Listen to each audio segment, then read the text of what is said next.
역대하 16장을 읽었습니다. 아사가 하나님을 의지하고 선지자들의 말을 듣고 그대로 행하여서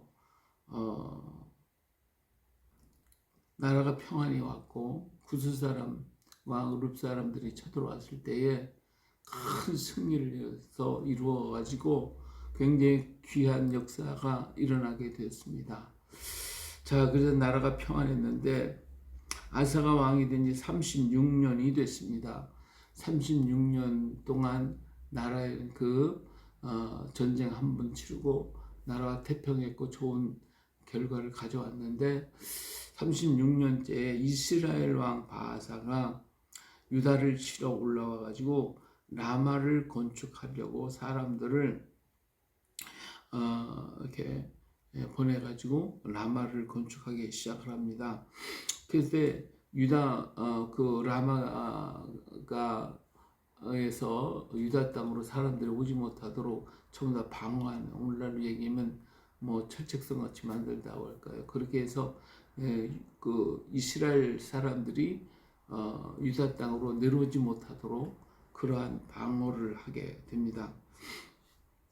자, 그럴 때에 아사가 이 문제를 놓고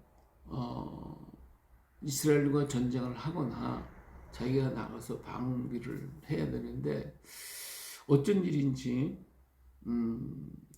그가 자기 여호와의 전 곳간과 왕궁 곳간에 은금을 내어다가 다메섹의 그 아람 왕 베나닷에게 이 물건을 갖다 주면서 북쪽이니까, 그러니까 유다, 이스라엘, 그 아람이거든요. 그러니까 아람과 북쪽 이스라엘과 이렇게 붙어 있단 말이에요. 그래서 아람 왕 베나닥에게 선물을 보내면서 이스라엘을 북쪽에서 쳐라, 이렇게 하면서 양면국 작전을 펼치게 되죠. 자, 그렇게 돼서 그때의 이 베나닷은 남진 정책을 쓰고 있었는데 핑계거리가 없었던 판에 유다 왕이 이렇게 뇌물을 줘가지고 유다를 이스라엘 쳐라, 잘 됐다 해가지고 그 틈을 타서 이스라엘을 공격하게 됩니다. 자, 이렇게 되니까 베나닷이 북쪽에서부터 내려와가지고 이연과 단이 제일 북쪽에 있거든요. 단과 아벨마임, 납달리 이런 성들을 막 공격해 들어오기 때문에 이 얘기를 듣고 나니까 이스라엘 왕 바하사가 가만히 있을 수가 없죠. 여기 뭐 건축할 수가 없죠. 북쪽에서 적군이 쳐들어오니까. 그러니까 그거 모두 다 포기하고 올라가서 그들과 싸우고 있을 때에 유다는 남쪽에서 다시 올라가 가지고 라마를 건축했던 모든 돌과 제목을 전부 가져다가 게바와 미스라를 건축하는데 사용하도록 그 모든 재물을 다 노력해왔다, 그 말입니다. 자, 이렇게 해서 전쟁은 승리한 것 같았고 유다는 아주 아사 왕은 큰 승리를 가졌다고 기뻐서 어쩔 줄 몰랐겠죠. 그러면서 내려올 때에 누가 나갔냐? 선견자 하나니가 나타났습니다. 하나님은 지금까지 그들을 축복하고 오직 하나님의 뜻대로 살 때 하나님이 이 땅을 복 주실 것이라고 하는 축복까지 해줬는데 그 하나님과 로 인해서 유다 땅에 부흥도 일어났고 정말 나라가 하나님을 향하여 하나님께로 많이 돌아오는 이 큰 역사를 이루었던 아주 대단한 선지자 하나니가 나와가지고 어떻게 해서 왕이 아람 왕을 의지하고 왕이 하나님 여호와를 의지하지 아니하였습니까? 그러니까 아람 왕 베나닷, 아람의 군대가 왕의 손에서 벗어났습니다 하면서 말하면서 옛날 구스 사람과 룻 사람들이 군대가 얼마나 많아, 100만 군대가 쳐들어왔으니까 이런 군대가 왔을 때도 당신이 여호와를 의지했기 때문에 왕의 손에 넘기시지 않았습니까? 네, 하나님의 눈은 온 땅을 두루 감찰하사 전심으로 자기에게 향하는 자를 위하여 능력을 베푸시는데 왕이 망령 때 행했습니다. 그런 거 이제부터 왕에게는 전쟁이 있을 것입니다 하고 얘기를 하니까 지금 기분이 좋아가지고 많은 노력품 가지고 데려오고 있는데 그냥 아사랴가 하나니가 와가지고 막 이렇게 왕이 망령되이 행했습니다 하니까 화가 막 잔뜩 나가지고 이런 귀한 하나님의 사람 하나님을 갖다가 오게 가둬버리고, 그리고 그때에 이렇게 함께 얘기를 하면서 동역했던 그런 사람들을 잡아 죽이는 이러한 역사가 일어나게 됐습니다. 이러한 일을 하게 됐습니다. 이 깨닫고 거기서 회개하고 잘못했다고 회개해도 마땅치 못한데, 정말 그랬다면 하나님께서 또 뜻을 돌이키셨을 건데, 오히려 하나님의 말씀을 전하는 하나님을 잡아 오게 가둘 뿐만 아니라 그와 동조했던 사람을 그랬다가 그걸 잡아다가 오게 가지고 죽이고 학대하고 이런 일들이 벌어졌다면 아사가 마음이 완전히 바뀌어버린 거예요. 완전히 바뀌어버렸어요. 그리고 난 다음에 그 어떤 일이 생겼냐면 36년에 이런 사건이 터졌는데 이제 3년 후에 그에게 발의 병이 들었어요. 이 발의 병이 들었는데 이게 매우 위독하더라. 아마 이게 골수암 같은 거가 들어오지 않았을까.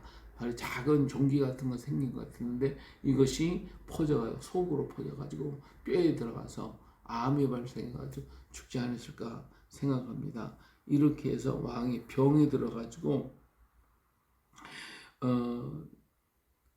그래서 정치를 할 수가 없는 이런 경우에 이런 일이 당하게 됐죠. 그래서 39년에 병이 들었다가 2년은 41년에 아사가 병들어 죽게 되는데, 이때 그랬으면 자기가 깨닫고 내가 하나님께 잘못했기 때문에 그렇구나. 하나님 앞에 기도하고 하나님의 종을 불러다가 기도받고 그러겠다고 하면 하나님이 또 치료해 주셨을 수도 있겠는데, 그렇지 아니하고 이게 여호와께 구하지 아니하고 의원들에게만 구해가지고 결국은 2년 41년이 된 후에 그는 죽게 되어버리고 맙니다. 참 기가 막힌 역사죠. 이렇게 그래서 정말 하나님의 뜻을 따라 이루어야 되는데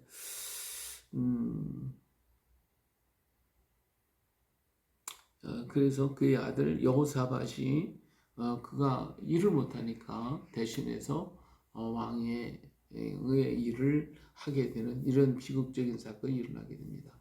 그래요. 오늘 우리가 신앙생활을 잘하다가 전반기에 잘했는데 후반기에 가서 이렇게 후반기가 없는 거, 후생이가 없는 거지. 그러니까 전생에는 좋았는데 후생이 없는 사람이 있어요. 근데 때로는 성경에 보면 전생은 없는데 후생이 좋은 사람들이 있어요. 그러니까 우리는 전생은 잘했는데 후생이 나빠서 이렇게 아사처럼 전생은 좋았는데 후생이 나쁘다면 그러면 어떻게 하겠어요? 이 사람은 정말 안 좋은 사람이에요. 그러나 전생은 없어. 전생 어떻게 살았는지 정말 알 수가 없는데 후생에 하나님을 전적으로 의지함으로 하나님의 손에 잡힌 바 된 그런 사람들은 얼마나 복 있겠어요. 오늘 우리들의 삶도 그렇다고 봐요. 어렸을 때 예수 잘 믿던 사람이 나중에 커가지고는 예수님 버리고 자기 마음대로 살아가는 사람이 있는가 하면 세상에서 멋대로 살다가 전 후생에 하나님 만나가지고 예수 그리스도를 만나가지고 은혜 생활하다가 가는 사람, 이 사람이 복 있는 사람이니까. 예수님의 십자가에 함께 달려든 한 강도, 전생은 얼마나 나빴습니까? 그러나 마지막 짧은 한순간에 예수 그리스도를 바라보는 그 순간 그는 변화되어 주님과 함께 낙원으로 올라가는 모습을 보잖아요. 이처럼 우리들의 생애가 전생이 아무리 훌륭하고 좋아도 후생이 나쁘면 그러면 그는 불행한 사람이에요. 그러나 전생에 잘못이 있고 허물이 많다 할지라도, 전생이 없다 할지라도 후생에 예수 그리스도를 만나서 정말 삶을 가진다고 하면 그 사람은 진짜 복 있는 사람입니다. 우리 예수 속담에 아침에 도를 깨닫고 저녁에 죽어도 원이 없다고 그런 것처럼 우리가 이 도를 깨닫는 거, 하나님의 뜻을 깨닫고 우리가 가야 할 곳을 알고 하나님을 진정 아는 사람은 그 사람은 이제 천년 만년 산 사람보다도 복 있는 사람이거든요. 하루를 믿다가 내가 정말 주님의 은혜를 깨닫고 죽는다 할지라도 바로 그 사람은 복 있는 사람. 그러나 평생을 예수 믿다가 마지막 한순간에 예수님 부인하고 가는 사람은 이 얼마나 불행한 사람이에요. 불행해도 보통 불행한 사람이 아닙니다. 그런데 그런 어리석은 우리가 되지 않고 끝까지 우리 예수 그리스도를 바라보며 주님을 의지하고 믿음 가지고 걸어가는 사람은 복 중에 복이죠. 전생도 좋고 후생도 좋은 사람은 진짜 복 중에 복이고 아름다운 하나님의 축복이 아사왕이 처음에 하나님 의지할 때 하나님께서 그에게 복을 주시고 모든 게 풍성하게 만들어 주시고 나라가 태평하게 만든 이런 역사가 있잖아요. 이렇게 전생에도 하나님을 잘 섬기면 이 축복을 누리며 사는 것 아닙니까? 후생까지 잘 됐다면 하나님이 다윗처럼 아주 그 땅을 번성하게 하고 온 국민이 평안하게 되고 모든 그에게 속한 사람들이 다 평안함을 누리고 기쁨으로 살아가게 만들잖아요. 여기서 하나님의 이 아사가 이때도 하나님 의지했으면 이스라엘이 무너질 것이고 그리고 그들의 그 자손이 다 자기가 더 풍성해질 텐데 그렇지 못하고 자기가 사람을 의지하고 의원을 의지하다가 결국 하나님 믿었던 그가 하나님 없이 살다가 하나님 없이 죽어가는 이 가련한 아사왕의 모습을 보잖아요. 오늘 우리는 끝까지 하나님을 의지해서 우리 주님 오시는 그날까지 영과 육과 혼이 흠없이 보존되어지고 그리고 흠없이 주님을 의지하는 그런 믿음의 역사가 오늘 우리에게 있어지기를 예수님의 이름으로 축복합니다. 할렐루야.